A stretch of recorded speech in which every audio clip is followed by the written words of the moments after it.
எக்ஸெல்லுல இன்னமும் ஒவ்வொரு செல்லா பார்த்து பாஸா ஃபெயிலானு கையால டைப் பண்ணிட்டு இருக்கீங்களா? அந்த டைம் வேஸ்ட் வேலையை இதோட விட்டுடுங்க. இதோ இந்த இஃப் ஃபார்முலா யூஸ் பண்ணி எப்படி நொடில வேலையை முடிக்கலாம்னு பாருங்க. இப்போ இந்த ஸ்டூடண்ட் லிஸ்டை எடுத்துப்போம்.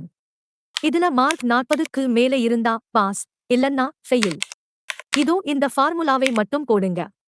கண்டிஷன் கரெக்டா இருந்தா பாஸ்னு வரும், இல்லன்னா ஃபெயில்னு காட்டும். அப்படியே ஒரு சின்ன டிராக் பண்ணீங்கன்னா போதும். 100 பேரா இருந்தாலும் சரி, 1000 பேரா இருந்தாலும் சரி, ரிசல்ட் தானா வந்துடும். நேரமும் மிச்சம், தப்பும் நடக்காது. அடுத்ததா சேல்ஸ் டார்கெட் பத்தி பார்ப்போம். ஒருத்தர் டார்கெட்டை முடிச்சிருந்தா அச்சீவ்டு, முடிக்கலன்னா நாட் அச்சீவ்டு. பார்க்க சின்ன ஃபார்முலா தான், ஆனா எவ்வளவு பெரிய வேலையை சுலபமா கிடைச்சு பார்த்தீங்களா? சரி, இப்போ கொஞ்சம் அட்வான்ஸா போவோம். ஒரே ஃபார்முலாவுல கிரேடு பிரிக்கலாம்.